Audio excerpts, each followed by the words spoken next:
Hello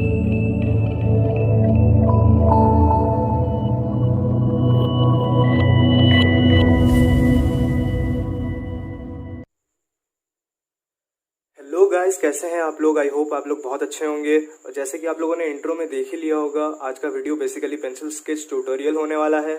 सो tutorial start करने से पहले मैं एक चीज़ क्लियर करना चाहता हूँ।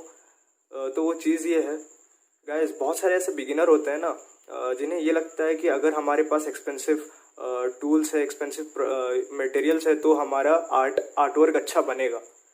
बिलीव मी गाइस, ऐसा कुछ नहीं होता। ये बस एक मिथ है और कुछ नहीं। आपकी प्रैक्टिस, आपकी स्किल्स आपकी ड्राइंग को खूबसूरत बनाती है, ना कि आपकी महंगी टूल्स। सो गाइस, आज का इस वीडियो में यही दिखाऊंगा कि बिना एक्सपेंसिव टूल इस्तेमाल किए आप कैसे हाइपर रियलिस्टिक स्केच या पोर्ट्रेट बना सकते हैं। तो बने रहिए वीडियो के एंड तक और देखते रहिए।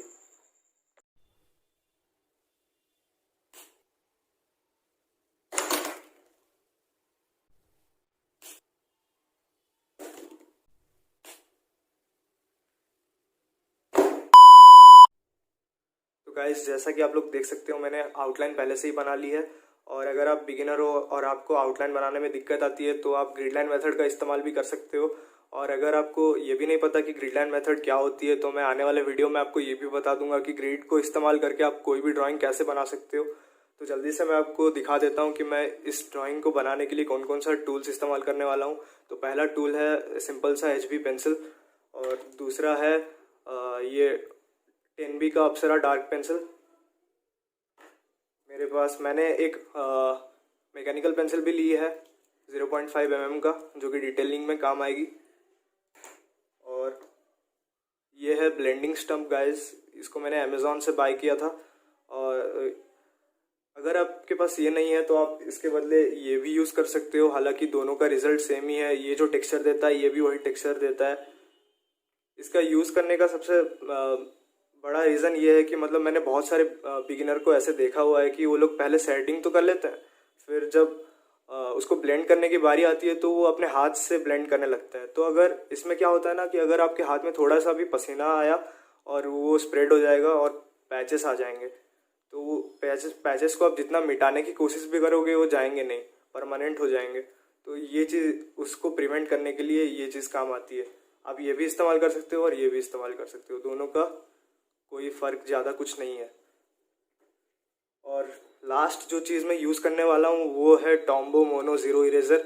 ये बहुत इंपॉर्टेंट है गाइस, अगर आप स्केच करते हो या फिर पेंसिल आर्ट करते हो या फिर चारकोल आर्ट करते हो। ये डिटेलिंग के लिए बहुत सही है गाइस। ये इसके अंदर एक इरेज़र जैसा रिफिल होता है, जो कि पॉइंटेड सा होता है, और ये डिटेलिंग करने में काम आता है, हाइलाइट्स देने में, डिटेलिंग करने में।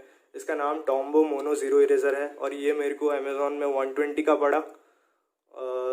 इतना एक्सपेंसिव भी नहीं है, लेकिन अगर आप इसको एक बार ख़रीदोगे तो ये बहुत चल जाएगा। इसका रिफ़िल भी एक्स्ट्रा देता है, वो 2 या 3 देता है रिफ़िल।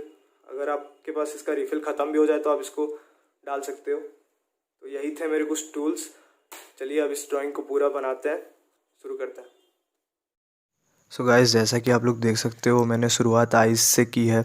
और आइस को बनाने के लिए मैंने मैकेनिकल पेंसिल 0.5 mm का यूज़ किया हुआ है। इससे काफ़ी अच्छा डिटेलिंग हो जाता है वैसे। और आप देख सकते हो, मैंने पहले का जो टोन होता है, पहला शेडिंग का वो पहला बेस लेयर होता है, उसको मैंने पूरा लाइट टोन में दिया हुआ है। मैंने ज़्यादा प्रेशर का इस्तेमाल नहीं किया,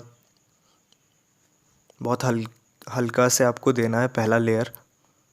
गाइस, एक और बात, इस पोर्ट्रेट को बनाने के लिए मैंने लाइट एंड शेड रूल का इस्तेमाल किया हुआ है। सो इस केस में बहुत सारे बिगिनर को मतलब दिक्कत होती है, जैसे कि वो समझ नहीं पाते कि कहाँ पे लाइट्स आ रही है और कहाँ पे शैडोज़ गिर रही है। तो जैसे कि अगर मान लीजिए सब्जेक्ट डार्क हुआ, किसी का रंग सांवला हुआ या फिर काला हुआ, तो वो लोग वहाँ पे डार्क टोन अप्लाई तो कर लेंगे। लेकिन अगर सब्जेक्ट गोरा हुआ तो वो क्या करते हैं ना कि बस आइज़, नोज़ और माउथ ड्रॉ कर लेते हैं और पूरा फेस छोड़ देते हैं, पूरा वाइट ही रहता है। तो इस वीडियो का मोटिव यही है कि मैं आपको ये बता पाऊँ कि गोरे फेस पे आप कैसे मतलब टोन्स दे पाएँ और शेडिंग कर पाएँ। गाइस जैसा कि आप लोग देख सकते हैं मैंने पहले अभी तक जितना भी किया है, पहले का आपको मतलब फर्स्ट लेयर आपको इतना डिटेल में नहीं करना होता। आपको बस उसमें टोन्स डालनी होती है, टोन्स ऐड करनी होती है और हाईलाइट और डार्क एरियाज़ को ऑक्ट करना होता है बस। और गाइस जितने भी डार्कर एरियाज़ है जैसे कि हेयर्स हो गए और मॉस्टैच हो गए और आईलिड हो गया, जो भी हो गया मतलब जितना भी डार्कर एरियाज़ है उनको मैं 10B पेंसिल का इस्तेमाल कर रहा हूँ उनको ऑक्ट करने के लिए। और एक बात गाइस, मैंने इस पोर्ट्रेट को जिस पेपर पे बनाया है वो पेपर आइवरी का पेपर है, 210 GSM का पेपर। आप कोई भी पेपर यूज़ कर सकते हो, डजेंट मैटर। बस ज़्यादा पतला नहीं होना चाहिए और आप 100 GSM से ऊपर कोई भी पेपर इस्तेमाल कर सकते हो। उससे नीचे आपका पेंसिल मतलब पीछे मार्क हो जाएगा पेपर के, तो बेटर यही है कि आप उसे यूज़ ना करो।